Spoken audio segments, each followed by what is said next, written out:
Happy birthday, ladies and Ryan Storm. Thanks, Neil. Thank you. I got you on the jump. Happy birthday, Ryan. Thank you. Very excited to see Goose on my birthday tonight. But of course, we are back here for another episode of Always Almost There, day after show live, talking about last night, night one at the Anthem, November 12th, Washington, D.C., Tuesday night. It's a great show. Got a lot to dive into. Without further ado, I'm going to bring on today's guest, our very good friend, returning podcast guest, Dean, a.k.a. Goose the Band Trivia, a.k.a. Breakfast with a Ray Below. Dean, how are you today? I'm good. Happy birthday, Ryan. Thank you very much. Thank you. It's always special to have a show on your birthday, especially one of the bands that you love the most. So this 100%. Is awesome. 100%. Goose has never played at my birthday. What day is your birthday again? It's in August. They never play in August. No, Goose is not an August band. They are not an August band. Something we know. This is something we know. Yeah, I'm excited for tonight because I've never seen a two-set show on my birthday. Because it was Toulouse and then Brussels, which, were both one-setters. So tonight's going to be good. Plus, Brussels I'm a rail was rider a one-setter? Yeah. Well, you're a rail rider. I am a rail rider now. Which one of these topics do we want to dig into first? Because I want to talk about both. You want to talk about me being a rail rider? I want to talk about Brussels being a one-set show. Why was that? It was just a random one-off one-setter? The venue gave them from 8 p.m. to 10 p.m. to play. Oh, okay. So it was like more than just a single. It was like a larger one-set show. Yeah, and they played the 26-minute Animal. And they played a 26-minute and Seekers 1 and 2 for your birthday. And you so just ready. Dodged that by one show. Oh, yeah. So, and then now you're a rail rider. This is I'm official. A rail rider. It's been posted about on social media. I was accused last night of being a vibes guy. And I would just like to say that any rumors that may have been circulating about me being a vibes guy are completely not true. I was having the most fun during the jams last night. I'm definitely not a vibes guy. So I would say that people listening to the show right now might disagree with you being a vibes guy, given by your absence of a voice. What do you have to say about that? Were you shouting during the jams, or were you shouting, "You spin me right round"? I was singing. There was a lot of singing last night. As always. Vibes guy. You're a vibes guy. Busted. Whoa. And this is all now Lucas's fault, who I'm assuming is right next to you. Can you get a shot of the He's not? Okay. He's not. No. They're in line. I've actually, me being a rail rider now, I've been in line since 11:45 this morning. I got there at 1:00 and Ryan was in line already. So I was lying down on the pier, relaxing. We are lucky though. The weather's perfect. The sun's out and it's not cold, so we're good. Beautiful day. Everybody outside right now is having a good time. Yes. Well, enough about me here, Dean. Let's dive into last night's show. Take me through your pre-show vibe, where you ended up. How are you feeling before things got going? Well, I got to join you as a rail rider, but I didn't know you were a rail rider because you were on the other end. So I was dead center between Trevor and Cotter, which is exactly where I wanted to be. My friends got lucky. I didn't have a ticket till yesterday. They found some VIPs for $100 on Cash or Trade. And I have to tell you, $100 VIP on Cash or Trade is a steal. Between a poster and the little pack that you get and the fact that you get to go in early. That was a really good deal. So thank you for the person who sold it to my friend. So great vibes. Went in, a little early and it was nice and great venue. Just absolutely beautiful. Loved just the whole thing. It was a pretty cool place. Great location. I'm an old DC guy. I went to school down here, so I know the area from 88 to 92. I lived in downtown DC. Went to school here. Pretty cool. So very cool venue. Love it. Yeah, the Anthem is amazing. And yeah, big fan of the area. The wharf and the pier. Like lots of restaurants, lots of bars, people hanging out before the show. And yeah, the venue's great. It's mostly GA. Obviously, there are some seats and some boxes. But yeah, it seemed like everybody had ample space. Vibes were great. I did the first set by the soundboard, and the second set, I went rail rider. But yeah, getting in, I also had my old roommate Max happened to be in DC coincidentally for work. And, he's seen Goose twice before, loves them. And so, yeah, it just worked out that he was able to come to the show last night. So that was a treat. But I was just excited, coming off of the Cincy run. I knew it was going to be good, and it was. Let me ask you this, but before we go on, so you were at Yep. this venue last time. Dean, were you back in 2022? Well, First they time. played at the 9:30? 9:30 club. That was First the 9:30 club. Yeah, So 9:30, well, that was my It question. Is like this is a 2-year gap now between the last show that they played and this one they just played last night. How big of a venue upgrade is it from like 9:30 club to the Anthem? So 9:30 club, I believe, is like 1,000 capacity.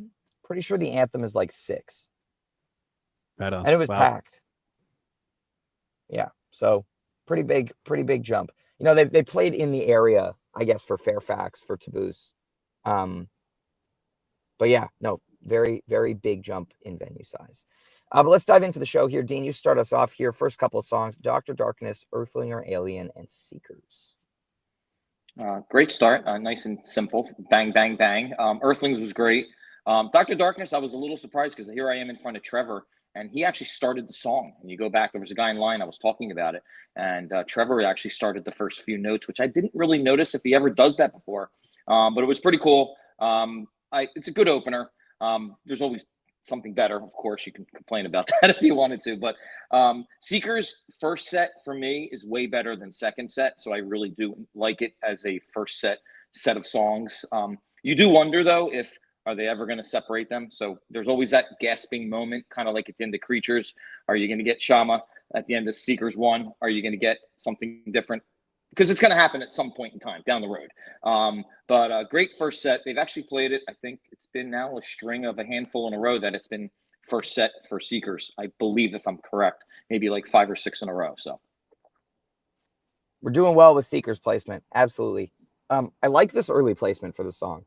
Not where you typically see it. But yeah, it was great. And I mean, this Earthling or Alien is really, really good. This might be my favorite jam of the night. But the Peter section where he's doubling clav and marimba, right before it really takes off into that blissy jam, I really, really enjoyed. But yeah, overall, really, really strong 18-minute Earthling. They've been crushing these like just easy, pleasant bliss Earthling or Alien jams recently, and I'm a big fan. Yeah, it harkens back to Northlands, right? Like where you just get that super happy, triumphant vibe coming out of the Earthling, and I'm down with that, man. This is so much better than Peter calling out like people doing solos. Like I think the song earned a bad reputation back in the day. Before that. Back in the day. And like if they had done this all along, I think the song would be held in higher esteem. But really love the way that this one turned out. Love this in the 2 spot too. Like you get a jam right off the bat. And then, yeah, Dr. Darkness, Seekers, you knew these were coming. It was like a question of like, is it Seekers last night or tonight? Is it Dr. Darkness last night or tonight? Is it Cali last night or tonight? Is it Turbulence last night or tonight? So I chose the other two. Yeah, so did I. For my fantasy goes. And I feel like they do that shit on purpose. But hey, what are you going to do? At least we know what the first 2 songs are going to be tonight. Yeah, they log on to fantasygoose.com and they look at what Neil picked before they write the songs. That's not what I'm insinuating. What I'm insinuating is they take a look at the songs and they say, I bet you everybody thinks we're going to play these tonight. Let's do the opposite. And that's what they did. Right. Yeah. So first set continues here. Echo into Bloodbuzz, Ohio. Bob Dawn with Echo and a So Ready closer. This Echo is really, really great. Another really strong first set jam. You get that kind of ascending, like classic rock sounding progression that always makes me think of the 10-4-22, This Old Sea Peak. Similar vibe to that jam. But another really, really good shorter jam that's just, again, showcasing their interplay and where they're at this point in the tour. Trevor, especially, right at the front of the improv last night. There were so many moments where I was just like, whoa, like, Trevor is out here, which was really cool. Proper width on this Bob Dawn. A little bit of a reggae feel here, but proper width. And then, Saucy So Ready. Close things out. Loved it. Dean, your thoughts? Yeah, it was great. It was a great sandwich. You kind of thought after after Blood Buzz, they were going to go back to Echo, but there they go with Bob Don. So we had 2 songs in between the reprise, which was pretty cool. Sometimes it's tough, like with Earthlings, going back to Earthlings real quick. I went to Chrysalis Earthlings. So the bar set's really high for me on certain songs. I was at Philly Echo. So the bar set really high for me. So I know that, you're not going to ever get like certain versions that are great, but it was a great, solid version. I loved it. I loved the sandwich. I was really expecting it right after Blood Buzz. That was my first Blood Buzz, so that was pretty cool. Not with the Ray Below or with Goose, so got it for the first time. So I guess check that off the list, which was great. And I heard some people behind me saying they couldn't have played that in Cincinnati. So no, they don't play it in the town that you expect them to play it in. Just like Neil said, they look at that and they say, "Screw it, we're gonna play it in DC, not Ohio." So it was good. Right. And they also did Blood Buzz at the Brady in 2022. So I think like while originals were going to be repeated for that run, I think the covers definitely weren't. Like saying like we weren't going to get a Hollywood Nights, but you never know. You never know. I mean, they've covered Escape in Montana twice. So like, what are the odds, They'll do it here and there. That's Need a fair. cardboard sign for that one. Yeah, definitely do. But yeah, real quick, just a really nice Echo of a Rose jam. Blood Buzz, always awesome. Bob Don, proper width again, like you said, Ryan. And I agree, there's like a different feel, and there was a discussion about that on the internet last night. Somebody was saying it felt like there was a little bit more swing in Bob Don. And I was like, I don't know if I really noticed that until somebody pointed that out. So a little bit different of a vibe. And then So Ready rules now that it has the sauce. The digital sauce just makes it so much better. I agree. And the Peter guitar solo improves every single time. I mean, this is good stuff. Yeah, the last minute with Rick was intense. That was great. That was the highlight of the jam set for me. That last minute and a half of So Ready before they closed it out. So it was really intense. So yeah, and then set break. Dean, how are you feeling? Expectations for set 2, etc. I was expecting a banger. I mean, that's the way you're expecting it. You're getting a first set, a great first set, and you always get an increased level of excitement for second set, and they're usually always better. I mean, that's what I expected a show. A great first set and an even better second set, and I think we definitely got that last night. Yeah, I mean, yeah, same. I made my way up to the rail. Saw everyone up there. But yeah, the biggest thing for set 2, I was like, we're gonna get a big jam. We're gonna get another like really well flowing set, and we got another just really really well flowing second set.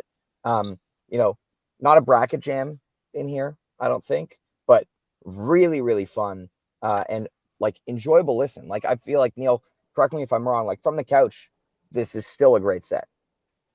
This is an excellent set. I mean, there are bits and pieces that I can pick out of this and say like this is outstanding improv, and then what you're left with is just really solid playing throughout.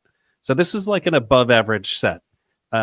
Like you said, I don't know if there are jams that are going on my playlist here, but again, I don't think that matters, for the context of this. Just a really well put together show, just like all of these have been. Like these are not like middle of a 22 show run where they're just kind of throwing set lists together. Everything here has been thought out, and leading into the set, the pancakes that comes in this comes wicked early. And they obviously were thinking, like, what do you want to play tonight? Like, we've got all these songs we can play. We can play Thatch. We can play Matavon. We can play, all these other songs. We can play Arcadia. Why don't we just play Pancakes? Because we feel like it. Because we feel like that's going to line things up the best. So, I don't know. All around, I think this is a pretty solid set. Yeah. Came wicked early, kid. Wicked. Yep. Yeah, kid. Feeling it. Four jams in a row on that with Hunger Sight, the cover, Pancakes, Loose Ends, back to Pancakes. I mean, it was just one big jam. It was intense the whole time. I loved it up there. Well, let's dive in a little. First 3 songs here. Eminence front, Hunger Sight, You Spin Me Round Like a Record. I mean, Eminence is just like, it's a big call. When they open the second set with it, it's like, all right, let's fucking go. It's like that kind of like indication. And then Hunger Sight, they opt for the 17 minutes of just straight, like just pure rippage of a jam here. Really, really incredible stuff from Rick. Because it wasn't just straight shredding. Like he was doing a few different things throughout this jam. Obviously, lots of straight shredding, but really enjoyed what was happening. And then You Spin Me Round. I mean, I've been waiting for this one to pop up again since Halloween, because they crush it. Amazing synth solo from Peter. And you get similar to, what's it called? What was the other cover that they did? Similar to Running Up That Hill, you get a little bit of the Primal Banger drums in here. And just another really great excursion. Again, the interplay, the listening, the communication on stage right now in every jam is so good. So yeah, well worth a listen here. Dean? Yeah, it was great. Eminence, second one for me. Love the song. If you've noticed, if you look at elgoose.net, you'll see that they're playing it more and more, which is great. It used to be something that they didn't play at all, and now the gaps are getting shorter, which is a great thing, and I think the fans love it. You can just see the energy. To kick that off at the open of the set was really, really good. Hunger Sight's always going to be good. You're going to get a great version every time you hear it, and it's the opening notes that really gets the crowd. It's so recognizable. The first couple notes for people who don't recognize maybe Seekers or something like that. Hunger Sight, it's bang. Immediately, everyone knows what song it is. And everyone, it's just all smiles. So, and then, here we go. You Spin Me Round. Ryan and I have seen it twice. So I guess we're 2 for 2 on it. I don't expect to be 3 for 3 next time they play it, though. But it was great. And I didn't realize, I love looking at the little things. So I did tweet out a little video of Trevor actually singing the chorus part, which was really cool. And I think you could hear him. I'm pretty sure I could hear him through it, but it was great watching him. I love when Trevor sings and he just walks up to the mic so nonchalantly and just starts singing. It's just cool when he does it. So I love that part. Pancakes to me, it's funny. I like the Pancakes jam better than the Pancakes song, if that makes any sense. But great song, intense jam, and then getting a loose ends in the middle was great. It was nice. It was really fun. So I had a great time. So. Yeah, I mean, this is just banger after banger after banger. It's nuts. Like Eminence Front, banger, certified. Hunger Sight, banger, certified. You Spin Me Round, new banger. I don't know. You might have feelings about this cover. You might not like the 80s, but I do. And I love the 80s. You get like a really nice extended jam in here too, which is not what you would really expect from this song, like a kind of like grittier, darker jam. But like that's what you get in this. Taking a step back, the Hunger Sight we talk about this a bunch, like Hunger Sight never misses, right? This particular Hunger Sight, I think, comes from the standard garden variety Hunger Sight, which means it just rips. And then there's a section in the last like 3 or 4 minutes of this that gets really cool. Again, touching on like what Ryan was saying about everybody, the listening being, at a high level right now and the response to other people's musical ideas, that you get like basically what feels like a composed ending to this that isn't composed at all. It just happens. And I thought that was pretty cool stuff. Definitely worth checking out. And then just really quick about this Pancakes. It has like the very beginning jam section has Trevor playing some of the most melodic and beautiful bass I think I've ever heard him play. Oh my God. I mean, he's like channeling straight Phil Lesh. He's no longer a bass player. He is now playing a lead instrument and doing it like so beautifully. And that is like my favorite 30 seconds or so of the whole entire night. It is just perfect. And for some reason or another, they kind of shift into like a standard Pancakes jam right after that.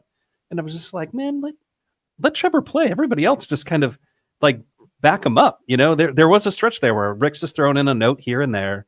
Peter's playing a nice little bedrock of piano, and Trevor's just making beautiful music. Dude, I think it was during Pancakes. There was one moment where Trevor was suddenly way louder than he had been a few seconds before, and it was when he was playing one of those melodic lines. And I just kind of looked at him like, "Oh my God!" Like, yeah, man, did that just happen? Right. Yeah. I actually we need more. Go ahead. Sorry. Go ahead, Dean.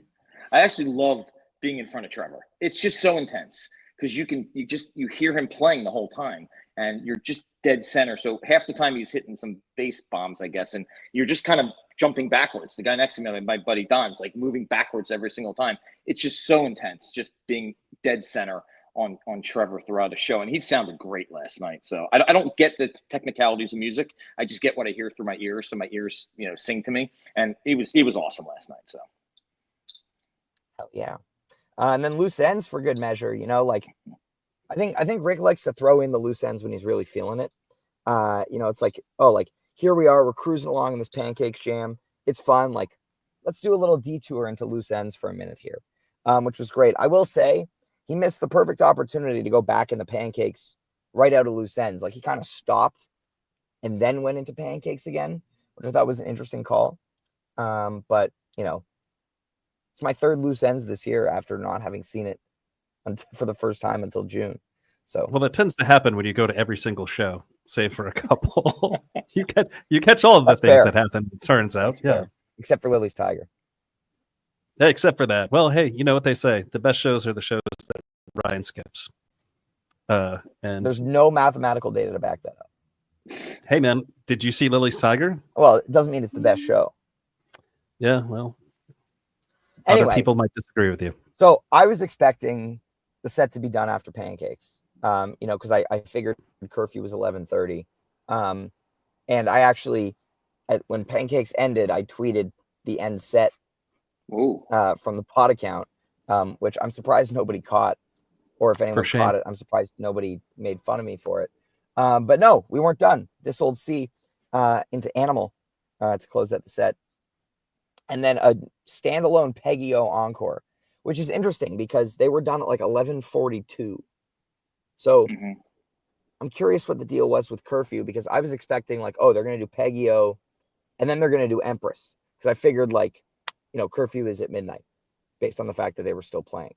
But I'm curious your thoughts, Dean, kind of what you were thinking with this bonus little segment of set 2 and then Peggy-O. I thought the same thing with what time is curfew? And it's not usually a quarter of the hour. It's usually not 11:45.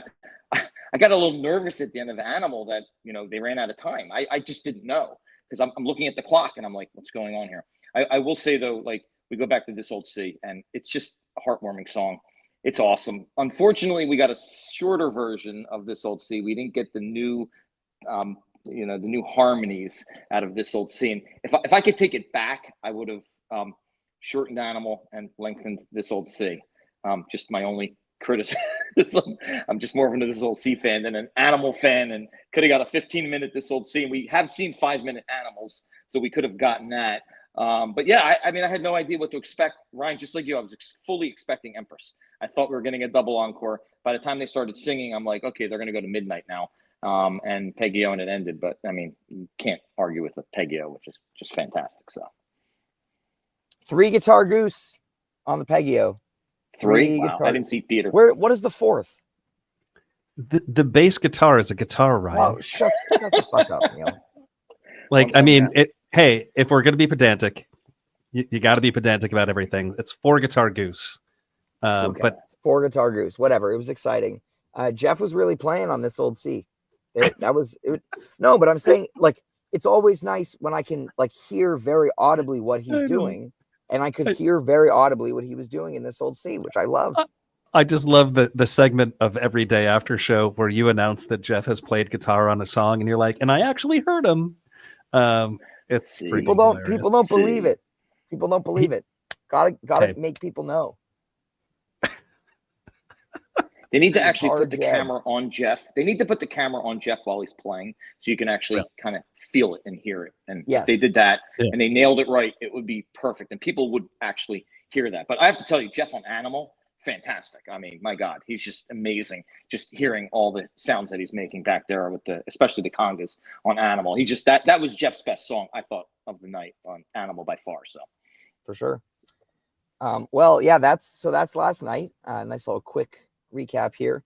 Who's ready for Banger Wednesday? It's the last night of tour. So every single banger is on the table. Big Modern, Thatch, Empress, Dripfield, Arcadia, the Jives. You know, like it's all happening. Jedstone. I do love that you were speaking that into existence, Steve, because it needs to happen. It's keep eventually doing going it to until happen. It happens. I know. I'm going to keep doing it until it happens. The song is absolutely incredible. It's a ballad. It fits there. We go back to This Old C, and the placement. To me, every show that Goose plays, the second to last song is set 2, needs to be a Rick ballad. It just has to be. It's the perfect slot. And you know, I'm channeling my energy from another band that I love very much that used to do that every time. You know, give me that Stella Blue, turn the blue light on. It's freaking amazing. But that's what needs to be done at every show. And, Jed Stone fits that slot perfectly. But 726 tonight, it's going to happen. So I hope you guys played it in your fantasy. 726 drip feels likely. Yes. Although yes, I'm a little bit drip field. afraid of. I mean, the problem with tonight is they actually have to decide what to pack into the second set and what to pack into the first set. Too many songs. They cannot play all the bangers. They can only play some of the That's bangers. what you think. Could get a US Blues too. Don't forget US Blues. We're in DC. We should should crowdfund to see how much it would cost to get them a third set and play until 1. Yeah. You sound like your voice couldn't handle that anyway, so I think I would stick to the standard Goose show on your birthday. Like doing the pod tomorrow is going to be great because you're going to be completely dead. It's going to be, I can't wait. It's going to be fantastic. I'll have gotten to nap on the plane. What happens if they play everything short without long jams? Fun. I still won't be a vibes guy. You're into it. I'm not a vibes guy. Yeah, you did. Make sure you bring Lucas a snack. Yeah. Snack time. Lucas, what do you want? I'll get you a snack. Anyway, that brings us to the close of today's episode. Thank you, everybody, for tuning in. Dean, thank you for joining us. Thank you. Really Say hi to Ryan. tonight. If you see Ryan, happy birthday to Ryan at the show. Make sure you wish him a happy birthday. Thank you. Thank you. You know what they say. Goose always says, if you see Ryan at the show, flick him in the. Never mind. Never mind. We don't want people to hurt Ryan. Jive Goose, the old wise man Jive Goose says. Yeah. Anyway, thank you everybody for tuning in. We'll be back tomorrow. Slightly different time. The pod will be at 4:30 tomorrow, not 3:30. So watch out for that. My mom does not approve of the Jive Goose method. That's okay. I stopped short. I didn't say it. Yeah, it was heavily implied. We all knew what you were talking about. Well, everybody, thank you so much. Just do it. There you go. Just do it. Whatever. We'll see you guys tomorrow. Enjoy the last night of tour. Hard to believe that this is it, but it's going to be amazing. They're going to throw down. If you're near the front of the floor and they play Big Modern tonight, we're opening up a mosh pit. It's happening. Okay, so I'll be there. Prepared. It's my first mosh pit, I guess. So there we go. So be prepared to mosh. If we mosh hard enough, drum tech Jordan will stage dive. Ooh. So this is true. Do we have buy-in from Jordan on this? Is he aware of this? Jordan has said that he wants to stage dive during Big Modern.